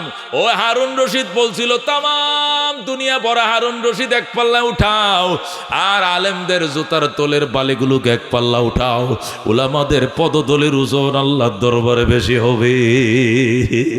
এই জন্য মেরে ভাই দুস্থ বুজুর্গ, উলামায়ে কেরামের ব্যাপারে সাবধান থাকবা। আল্লাহু আকবার। হযরতে বায়েজিদ ডাক দেখবা যান, আর কোনোদিন বেয়াদবি করবি না গো, কানদর্শী আপনার পায়দর্শী। আমার বাবা আপনার চিন্তা 40 বছর টাকা যারা পার করছে, আমিও কথা দিলাম এই যৌবন বয়স থেকে যতদিন বেঁচে থাকবো আপনিও বেঁচে থাকবে, ডেলি আসবেন, পার করব, টাকা নিব না। আল্লাহু আকবার। এটাকে বলা হয় মারিফতের জীবন, এটাকে আর সুলুকের ভাষায় বলে ইরফানি জিন্দিগি। কি জিন্দিগি? ইরফানি জিন্দিগি, মারিফতের জীবন। এই মারিফতের জীবন নিয়ে যারা চলছে দুনিয়াতে, আল্লাহু আকবার, এদেরকে কেউ চিনবেন, কেউ তো চিনবেন না। এই ইরফানি জিন্দিগি, মারিফতের জীবন নিয়ে যারা চলতেছে, এরা মারিফতের জীবন নিয়ে চলতে চলতে চলতে চলতে এরা নতুন করে একটা বিসিএস ক্যাডারের পরীক্ষা দেয়। এমএ পাস করে, আইএ পাস করে, অনার্স মাস্টার্স করার পরে যেরকম বিসিএস দিতে হয়, এমনি ভাবে ইরফানি জিন্দিগি লাভ করার পরে মারিফতের জীবন একটা বিসিএস পরীক্ষা হয়। এই পরীক্ষায় যারা উত্তীর্ণ হয় এদেরকে বলা হয় ওহদানি জিন্দিগি, মানে একক জীবন, ফানা ফিল্লার জীবন। জোরে কও সুবহানাল্লাহ। ইরফানি জিন্দিগির পরীক্ষা যারা উত্তীর্ণ হয়, জীবনের একমাত্র সাথী হয় আল্লাহ, বাতি হয় আল্লাহ। মসজিদে পইরা থাকে, সারাদিন কোরআন পড়ে, দুই দেখ মোট ভাত খাওয়ার জন্য আইসা বউ এক লম্বা বাদ দাও, বউ বাদ দিছে, দিছে, উজুরে করে মসজিদে 12টায় বইসে রয়েছে, নামাজ হবে 1.5 ঘন্টা কোরআন শরীফ পরে মসজিদে বইরে রয়েছে। আল্লাহু আকবার। জোহর পরে এসে 1 মুঠ খায়া 1 ঘন্টা ঘুমায়, আবার 3টে বাজে গেছে মসজিদে, আসর পড়ছে, কোরআন পড়ছে, মাগরিব পড়ছে, এশা পরে আবার বাসায় আসে। সারাদিন আল্লাহর ঘরে, বাসা বাড়ির খবর নাই, জমিনের কাগজপত্রের খবর নাই। আল্লাহর ঘরে গেছে, হজ করে আইছে, উমরা করে আইছে। আল্লাহর ঘরে সম্পর্ক, উলামায়ে কেরামের সাথে সম্পর্ক, আলেম ওলামাদের সম্পর্ক। হুজুরকে হুজুর আজকে কি দিয়ে খাইছেন, বাচ্চারা কি দিয়ে খাইছে, শুধু নেক কাজ তার সম্পর্ক একমাত্র আল্লাহ। ডাইনে তাকায় সে আল্লাহরে দেখে, বামে আল্লাহ, সামনে আল্লাহ, পিছনে আল্লাহ। অসুস্থ হইলেও ছেলেরা কইল ডাক্তার দেখায়, কয় ডাক্তার দেখাইতাম না, যে মাওলায় অসুখ দিছে ওই মাল্লায় চাইলে আমি সুস্থ হব, আর যদি নিয়ে যায় আমি নিয়ে যাব, চিকিৎসা করবো না। জোরে আল্লাহু আকবার। এটাকে বলা হয় ইরফান, এটা ওয়াহদানি জিন্দেগি, একক জীবন। ওই জীবনের সাথী আর বাতি একমাত্র আল্লাহ। যখন আল্লাহু আকবার। ওই জীবনের সাথী আর বাতি একমাত্র আল্লাহ। এটাকে বলা হয় ওয়াহদানি জিন্দেগি, একক জীবন, মানে ফানা ফিল্লার জীবন। ওই জীবন যদি কোনো আল্লাহর পেয়ারা বান্দা লাভ করে, ওরা যদি বিয়ে না করে অসুবিধা নাই, এরা বিয়ে না বহে তাতে অসুবিধা নাই, কারণ বিয়ে করা যে কন্ট্রোলের জন্য, এটা বিয়ে ছাড়া তারা ইরফানি জিন্দেগিতেই কন্ট্রোল করে ফেলছে। আমার ছেলে বিয়া না করলে আরেকজনের দরজা ভেঙে লাইব, কথা ঠিক কিনা? আমার ফুলার বয়স 19, বিয়া না করালে মান ইজ্জত নষ্ট করবো, আরেক সেরি লয়ে ভাগায় আইসে পড়বো, ঠিক কিনা? কিন্তু এরা ইরফানি জিন্দেগির কারণে, ওয়াহদানি জিন্দেগির কারণে নিজেকে এমন কন্ট্রোল করছে, তার জন্য এখন জরুরি নয় বিয়া। হযরত শাহজালাল ইয়ামিনী রহমতুল্লাহ আলাইহি বিয়ে করেন নাই। যখন তিনি আসছেন সিলেটে, সিলেটের মুসলমান কয়, মেসা বিয়ে করছুনি, মেসা বিয়ে করছুনি না, কর্তা বিয়া কর্তা, হুরি দেখতাম নি, হুরি দেখতাম নি, হুরি দেখতাম বুঝেননি, মানে মাইয়া দেখবো নি, হুরি দেখতাম নি, বিয়া করছুনি মেসা। শাহজালাল হাসে, বিয়ে করব না, বিয়ার বয়স হওয়ার আগে আল্লাহ ওয়াহদানি জিন্দেগি দিয়ে দিছে। সুবহানাল্লাহ। বিয়ার বয়স আগে ওহদানি জিন্দি, মানে কি নিজের মাওলাকে নিজের জীবন সঙ্গী বানায় ফেলছে। যেরকম আল্লাহু আকবার। ওই সিলেটের পাহাড়ে বইসে আল্লাহর সাথে গল্প করে, আর মানুষ আইসে বিচার দে, হুজুর এই গৌর গোবিন্দের জ্বালায় বাঁচলাম না, একটু শায়েস্তা করে নে রে। শাহজালালকে কি দিয়ে শায়েস্তা করতাম? একজনে লম্বা তরবারি দিছে, কয় আপনি একটা কূপ দিলে গলাটা ফালায় দেন। কয় তরবারিটার ইজ্জত আছে, এর ইজ্জত নাই, তরবারিটা রাখ, আমি ব্যবস্থা করতেছি। কয় কেমনে? শাহজালাল কয়, বালেগ হওয়ার পরে আসরের নামাজ কাজা হয় নাই, এমন কি আছো আমার সামনে আসো, একটাও আহে না। কিরে, বালেগ হওয়ার পর জীবনেও আসরের নামাজ কাজা হয় নাই, এরকম একটা লোক থাকলে আমার কাছে আসো। কেউ আসে না। শাহজালাল এখন তার বাগিনা শাহপরান রে কয়, বাগিনা তোমার খবর কি? বাগিনা কয়, মামা কিসের আসর, কিসের ফজর, কিসের জোহর, বালেগ হওয়ার পরে কোনো নামাজেই কাজা হয় না। শাহজালাল কয়, তোমাকে লাগবে, আসো। শাহজালাল শাহপরানের ডাক দিয়া কয়, ধর বাগিনা এই বদনাটা ল, বিসমিল্লাহির রহমানির রহিম কয়া নিজে ওযু বানাইবে, সুরমার গাড়ে বইসা মামার জন্য এক বদনা পানি ভরবে, বইরা সোজা নিয়ে আসবে। এরপরে আমি এখানে বসে ওযু বানাবো, আর তুই কিবলার দিকে ফিরে আজানটা দিবে। আজানের আল্লাহু আকবার 4 বার বলতে দেরি হবে, এই গৌর গোবিন্দ বাদশার 4তলা ভবনটা মাটির সাথে ধসে যাইতে দেরি হবে না। আল্লাহু আকবার। মেরে ভাই, দোস্ত, বুজুর্গ, হযরতের শাহপরান বদনা নিয়ে সুরমার ঘাটে গেছে। সুরমা নদীর গিটারে যায় সুন্দর করে ওযু বানাইছে, বানাইহা ওযু শেষে এক বদনা ফানে বিসমিল্লাহ কয়ে বসছে। বৈরানে কো ধরেন মামা দিলাম। মামা কো আল ওযু সিলাহুল মুমিন, ওযু ইমানদারের হাতিয়ার, আমি অস্ত্র দাঁড়াইলাম ওযু বানাই, তুই আজান দে।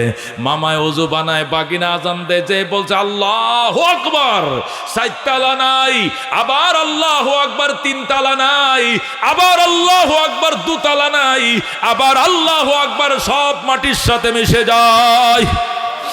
এ গৌর গোবিন্দ বাদশা এই যে দৌড়টা দিছিল, সিলেট থেকে যে ত্রিপুরায় পলাইছিল, আইজও গেছে, কাইলো গেছে, আর কোনোদিন সিলেটে আসে নাই। এই যে পাহাড় পাড়ি দিয়া ত্রিপুরা পলাইছিল গৌর গোবিন্দ, আর কোনো দিন আসে নাই। ছোটে আয় শাহজালালের নির্ভীক সৈনিকেরা, খতম কর গোবিন্দের ওই চেলা চামুন্ডা গোলা। শাহজালালের স্বপ্ন ছিল আল কোরআনের জ্বলবে আলো, ঠিক না? শাহজালালের স্বপ্ন স্বপ্ন ছিল আল কোরআনে জ্বলবে আলম, সে আলো ছড়িয়ে দিতে বিপ্লবেরই মশাল জ্বালা। চটে আয়েশা জালালের নির্ভীক সৈনিকেরা খতম কর গোবিন্দের ওই চেলা চামুন্ডা গোলা। জোরে গণ মারহাবা। মেরে ভাই দোস্ত বুজুর্গ বলতেছিলাম, ইরফানি জিন্দেগির উপরে বিসিএস পরীক্ষা হয়। ওই বিসিএস পরীক্ষার মধ্যে যারা টিকে সালনিদের নিচে পড়ে না যায়, এরা একটা নতুন জীবন লাভ করে। ওই জীবনকে বলা হয় ওহদানে জিন্দেগি, একক জীবন, ফানা ফিল্লার জীবন। ওই জীবনের সাথী আর বাতি একমাত্র আল্লাহ। যেরকম সুবহানাল্লাহ। তাফসিরে কিতাবের মধ্যে লেখে, ওই জীবন যদি কোনো আল্লাহর বান্দা লাভ করতে পারে, ওই আল্লাহর বান্দা মাঝে মধ্যে হারায় যায়, মিলে যায়, মিশে গেছে। নাই এই দেখলাম, এই নাই গেল কই। আল্লাহ রাব্বুল আলামিন তাদেরকে ওই ফেরাসত দান করে। দূরের জিনিস দেখে ফেলায়, কাছের জিনিসও সময় দেখে না, মাঝে মাঝে আবার দূরের জিনিসও দেখে ফেলাইতে পারে। যেরকম আল্লাহু আকবার। হযরতে আমাদের এই ভারতবর্ষ বিখ্যাত ওলি ছিলেন, বুজুর্গ ছিলেন, যার হাতে 90 লক্ষ হিন্দু কালমা পড়ে মুসলমান হয়েছে। আল্লাহু আকবার। খাজা মঈনুদ্দিন চিশতি আজমেরি রহমতুল্লাহ আলাইহি কিতাবের মধ্যে তার জিন্দেগি যেখানে বইয়ের মধ্যে লেখছে, ওই দলিলুল আরিফিন কিতাবের মধ্যে আল্লাহু আকবার লেখছে, খাজা মঈনুদ্দিন চিশতির কাছে আজমিরের কিছু মুসলমান পয়সাওয়ালা মুসলমান এসে খাজা সাহেব চলেন হজ করে আসি, আপনার হজের পয়সাটা আমরা সবাই মিলে দিব। আপনার যে পয়সাটা 30,000 25,000 টাকা লাগবে, এটা আমরা সবাই মিলে চাঁদা ধরে দিয়ে দিব, আপনার কোনো টাকা লাগবে না। আপনি আমিরুল হুজ্জাজ, হাজিদের আমির হয়ে আমাদেরকে নিয়ে চলেন, আপনার নেতৃত্বে আমরা হজে যাইতে চাই। খাজা মঈনুদ্দিন চিশতি কয়, না আমি যাবো না, আমি পিতৃরায়ের বিরুদ্ধে যুদ্ধ ঘোষণা করছি, আমি পিতৃরায়ের বিরুদ্ধে যুদ্ধ করব, সংগ্রাম করব, আমার যাওয়ার সময় নাই। আমি গত বছর গেছি, অনেকবার গেছি, তোমরা যাও, আল্লাহ বাঁচায় রাখলে সামনে যাব। এই বলে তিনি যান নাই। ওই আজমিরের মুসলমানরা হজে গেছে, মঈনুদ্দিন চিশতি দোয়া করছে, দোয়া করে আল্লাহ তোমাদেরকে হজ কবুল করুক, হজ্জে মবরুর নসিব করুক, দোয়া দিয়ে পাঠায় দিছে। তারা গেছে বাইতুল্লাহ। ও মুসলমান, কিতাবের মধ্যে লেখে, আমরা যখন বাইতুল্লাহ গেলাম, আসরের নামাজের টাইমে বাইতুল্লাহর সামনে মকামে ইব্রাহিমের সামনে আমরা কাতারবন্দি বসে রইলাম মাগরিবের নামাজ জামাতে আদায় করার জন্য। হঠাৎ করে দেখি আমাদের সামনে দেয়া মঈনুদ্দিন চিশতি বসে রইছে। এখন একটা আর একটা লেখো, কিরি হুজুরে এত সাদা সাদলাম আমগোর সাথে হজে আহার জন্য, খরচের টাকা সব আমরা দিব। হুজুর বলছে হজে আসবে না। হুজুর তো ঠিকই হজে আইছে, ওই তো খাজা সাহেব দেখা যায় ঠিকই তো হজে আইছে, কিন্তু আমগরে মিশা কথা কইছে আসবো না। আরেকজন কই বেটা হুজুরের জীবনেও মিশা কথা কয় না। মিশা কথা কয় নাই তো আইসে কেমনে? আরেকজনে কয় বেটা মানুষের মতো মানুষ আছে, উনি দেখতে খাজা সাহেবের মতো, আসলে উনি খাজা মঈনুদ্দিন না, উনি আরেকজন। আল্লাহু আকবার। আরেকজনকে আমি চ্যালেঞ্জ করলাম, উনি খাজা মঈনুদ্দিন চিশতি। আরেকজনকে আমি যাই জিজ্ঞাসা করে ফেলবো, আরেকটা যাই জিজ্ঞাসা করে, আনতা খাজা মঈনুদ্দিন আল চিশতি, আপনি কি মঈনুদ্দিন চিশতি? হ্যাঁ হ্যাঁ, নাম নাম, আমি মঈনুদ্দিন চিশতি। আপনি না কইছেন এবছর হজে আসবেন না, আবার আইলেন কেন? বাইরে আমি হজে আসি নাই, হজে আসি নাই এবছর, তা আইছেন কেমনে? আমি যখন একামত হইতেছে, আমি ছিলাম আজমিরে, হঠাৎ করে চিন্তা করলাম বাইতুল্লাহ আসরের নামাজে জমাতে শরিক হই, এই জন্য জমাতে শরিক হওয়ার জন্য আইছি। মাগরিব আবার আমি যে আজমিরে আদায় করবো ইনশাআল্লাহ। যেরকম সুবহান, এটা হজের জন্য না, এটা এমনি নিয়ত করছি। মাঝে মধ্যে তো আমি আসি, যখনই মন চায় আমি আসর এশা ফজর মাঝে মধ্যে হেরেমে মক্কায় ভরি, মদিনায় ভরি, বাইতুল মুকাদ্দাস ভরি। এটা আল্লাহর দেওয়া ক্ষমতা, আমার তো কিছু না।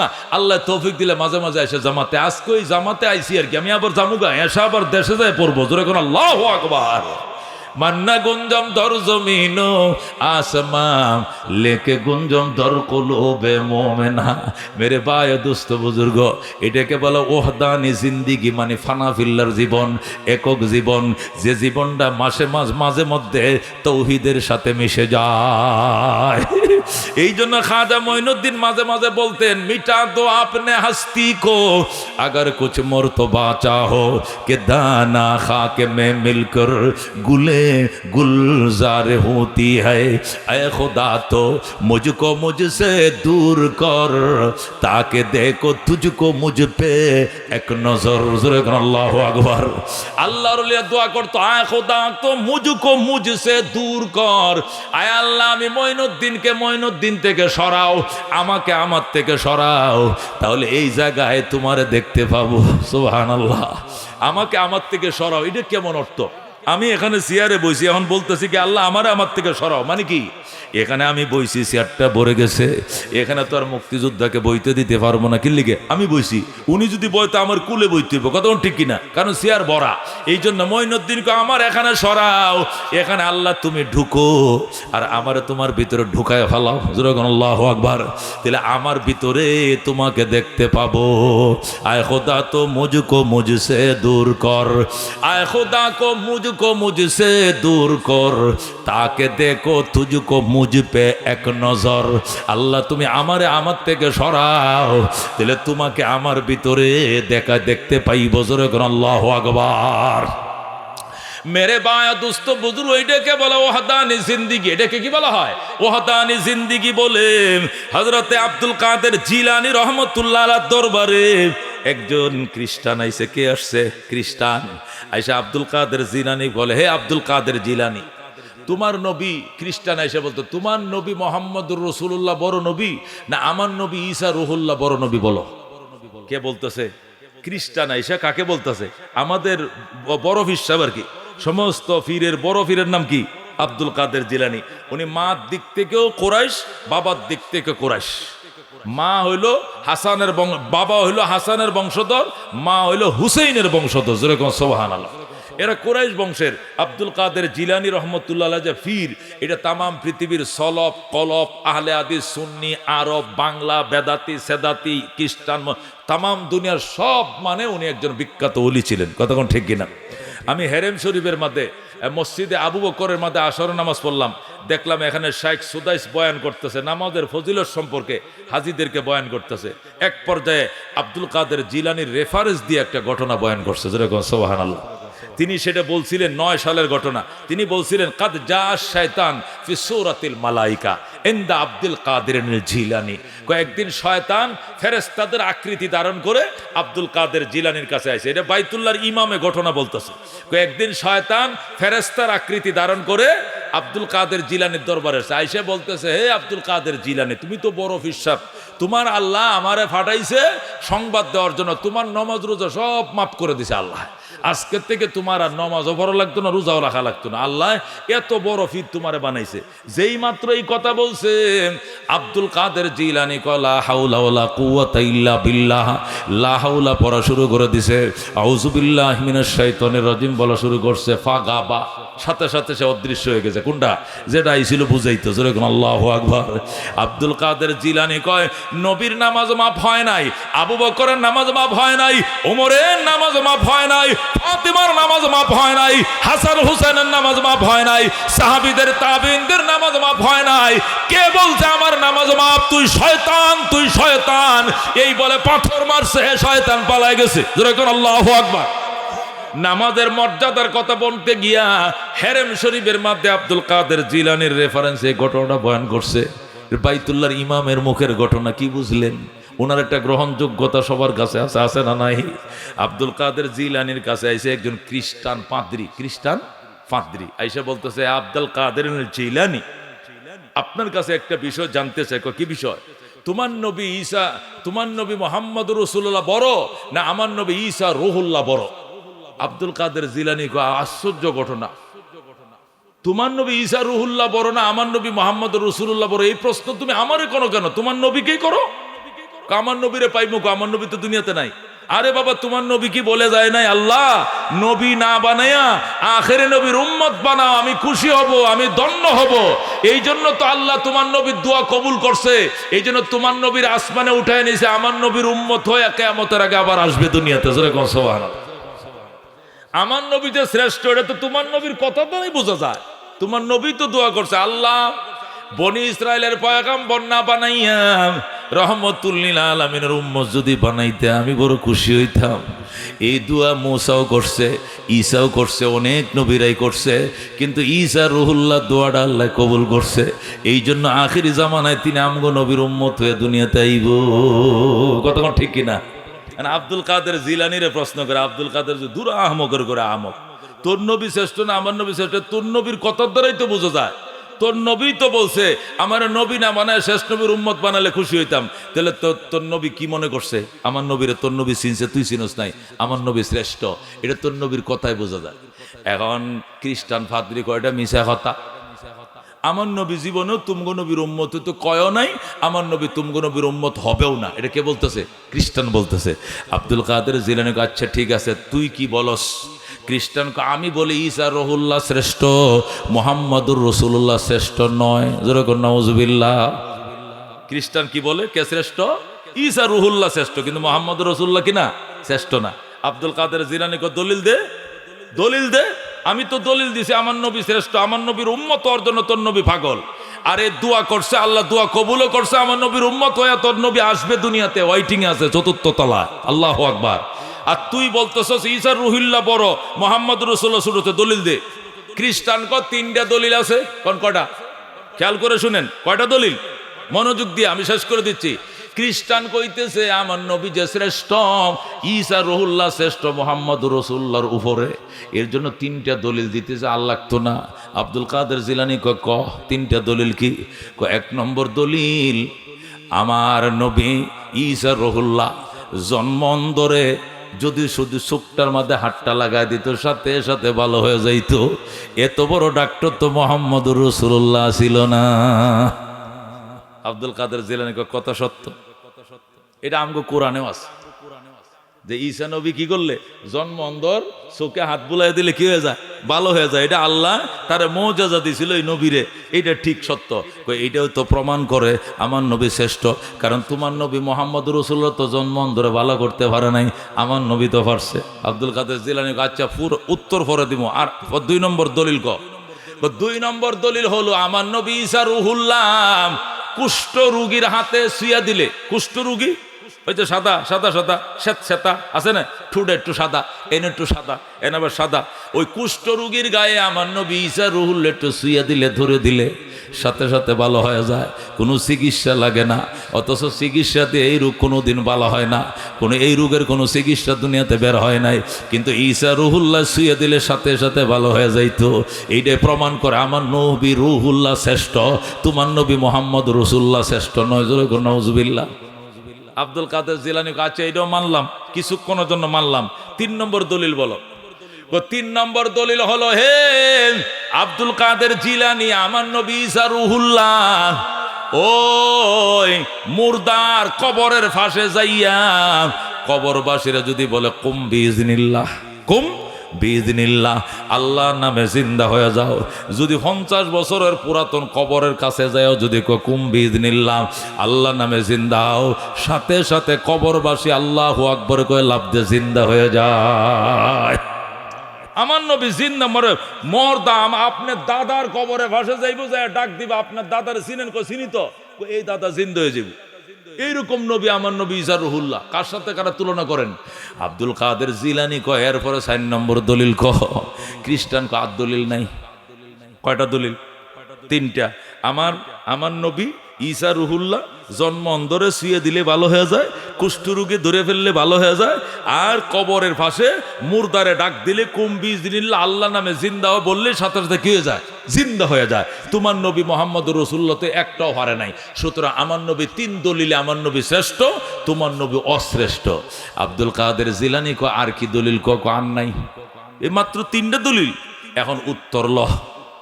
আব্দুল কাদের জিলানী কয়, আচ্ছা কারা?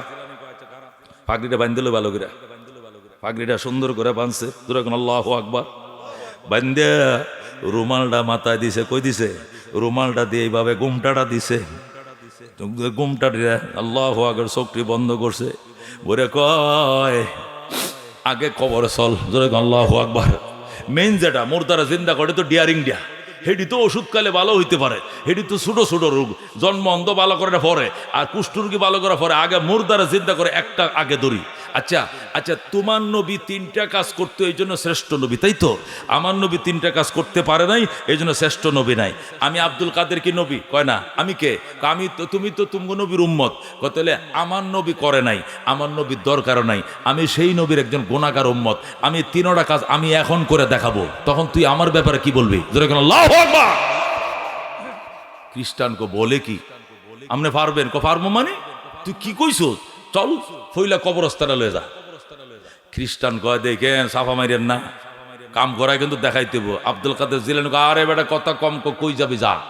গেছে দাদার আমলে কবরস্থান। ওই 100 বছর আগে ফৈদাদা যে বুড়া মারা গেছিল, তার কবরের উপরে শিমুল গাছ উঠছে। কি গাছ? শিমুল গাছ উঠছে। ওই গাছের কিনারে যায় কয় এটা আমার দাদা আছে না, দাদার বাপ আছে না, হের বাপ আছে না, হের কবর এটা জিন্দা করেন। এখন বেশি পুরাতনটার কাছে লেগে গেছে। আব্দুল কাদের জিলানী রহমতুল্লাহ আলাই আস্তে করে রুমালটা একটু নিচের দিকে দিয়ে চোখটি বন্ধ করে কুম্বি ইজনি, কুম্বি ইজনি, আমার নামে জিন্দা হয়ে যায়। টাস করে কবরবাসী জিন্দা হয়ে গেছে। হে 65 বছর আগে লোক মারা গেছে, এই লোক আল্লাহু আকবার করে জিন্দা হয়ে গেছে। যেরকম আল্লাহু আকবার। খ্রিস্টান তো থ্রস করে মাটিতে পড়ে গেছে, খারাতে মাটিতে পড়ে গেছে। পড়িয়া আমার মাথা ফানি ডালেন, ফানি ডালেন, সয়ে দেয় না, কানে শুনি না, সব অন্ধকার। ঘটনা কি? কি দেখাইলেন? কি দেখাই? আব্দুল কাদের কি দেখাইলা? কি দেখাইল? আব্দুল কাদের ভাই বেড়া মাত্র না একটা দেখাইছি, বলো জন্মন্ধর কাছে লয়ে যা, জন্মন্ধ বালা করবো। এরপরে কুষ্ঠরোগীর কাছে লয়ে যা, হেডেও বালা করবো। ক বাবা আল্লাহ তো না, যে খেল দেখাইছো আমার বুঝে আইসে গেছে যে এইটাও ফাটছে, এই 2টাও ফাটবে। জোরে কোন আল্লাহু আকবার। ব্যাপারটা কি? যে লোক এই 65 বছরের বুড়ার জিন্দা করে ফেলাইলো, সে জন্ম অন্ধ বালক, এটা কোনো ব্যাপার? এটা কোনো ব্যাপার নয়। এখন আব্দুল কাদের জিলানী কয় ও খ্রিস্টান, ওই দুইটা উত্তর লম, ওই 2টা দলিল তোরে দিতে চাই। কয় বাজান লাগতো না। কিল্লে গে একটাই হালুয়া টাইট পড়া দাও, আশহাদু আল্লাহ ইলাহা ইল্লাল্লাহ ওয়া আশহাদু আন্না মুহাম্মাদান আবদুহু ওয়া রাসূলুহু। সাথে সাথে খ্রিস্টান কালমা পড়ে মুসলমান হয়ে যায়। খ্রিস্টান মুসলমান হয়েছে। আব্দুল কাদের কয় যেহেতু মুসলমান হয়েই গেছ, তাহলে ওইটাও দেখাই, চল ওইটাও দেখাই দিই। কোনটা? ওই যে কুষ্ঠরোগী ভালো করা, জন্মন্ধ ভালো করা। আল্লাহু আকবার। লোকটা ডাক দেখো বাজান, যা দেখাইছো কলজা ঠান্ডা, আর লাগতো না। আব্দুল কাদের জিলানী কয় আচ্ছা এখন তোর কাছে আমার একটা প্রশ্ন। কি প্রশ্ন? তোমার নবী কি বললে জিন্দা হইতো? আমার নবী বলতো কুম্বি ইজনিল্লাহ, আল্লাহর নামে জিন্দা হয়ে যাও, দাঁড়ায় পড়ো। তখন দাঁড়ায় যাইতো। আমি তো বলছি কুম্বি ইজনি, আমার নামে দাঁড়িয়ে পড়ো। এটা কেমন হইলো? তোমার নবী বলছে আল্লাহর নামে দাঁড়াও, দাঁড়াইতো। আমি বলছি আমার নামে দাঁড়াও, এটা কেমন কথা? এটা আমি কি কোনো শিরিক করলাম? খ্রিস্টান তো মুসলিম হ্যাঁ কয় ওইলে হইতেও পারে, শিরিকও তো হইতে পারে। কারণ নবী বলছে যে কুম্বি ইজনিল্লাহ, আল্লাহর নামে দাঁড়াও, এটা তো হাদিসে আছে। আর আপনি বলতেছেন কুম্বি ইজনি মানে আমার নামে দাঁড়াও। আপনি কি নবীত্ব পাওয়ার বেড়ে গেছে? আব্দুল কাদের জিলানী কয় তোর কাছে কি মনে হয়? আমি বুঝি না, উত্তর দেন। আব্দুল কাদের জিলানী কয় শোন বেটা, কুম্বি ইজনি মানে আমার নামে দাঁড়াও, এই কথা আমি বলছি। কত হলে শিরিক করছেন, আপনার ইমান চলে গেছে। আব্দুল কাদের জিলানী কয় ইমান যায় নাই। কয় কেমনে যায় নাই? বন্ধু যখন তুমি আমার নবীর ব্যাপারে দলিলগুলো দিছিলে, একটা দলিল, 2টা দলিল, 3টা দলিল, ওই দলিলগুলো শোনার টাইমে আমি ছিলাম ইমানি জিন্দিগির এরিয়াতে। কিন্তু যখন প্রশ্নের উত্তর দিতে গেলাম, তখন আমি ইরফানি জিন্দিগির চাকা ঘুরাইয়া আমি আইসে গেছি ওহদানি জিন্দিগিতে, ফানাফিল্লার জীবনে। আল্লাহু আকবার। আমি যখন উত্তর দিতেছিলাম ওই সময় মাথায় কাপড় দিয়ে দিছিলাম আর বলছিলাম আল্লাহ তুমি আমার ভিতরে ঢুকো, ঢুকো, আমারে ঢুকাও তোমার ভিতরে। জোরে কর আল্লাহু আকবার। ওই সময় আমি আল্লাহর সাথে ফানা হয়ে গেছিলাম, আল্লাহর সাথে মিশে গিয়েছিলাম। আমার নামে জিন্দা হও আমি বলতে কিছু ছিলাম না, কথাটা আমার মুখ দিয়ে বের হয়েছে, কথাটা আমার আল্লাহর। জোরে কর আল্লাহু আকবার। এটা আমার কথা ছিল না, ওই সময় আমি ছিলাম না, আমি আল্লাহু আকবার আল্লাহর সাথে মিশে গিয়েছিলাম। সুবহানাল্লাহ। শুধু আওয়াজটা শোনা গেছে, ব্যক্তি দেখা গেছে, আসলে আল্লাহর দেখো নাই, আল্লাহর দেখা যায় না। ওই সময় আমি আল্লাহর মধ্যে ফানা ফিল্লা হয়ে গেছিলাম। এই জন্য বলছি আমার নামে দাঁড়াও।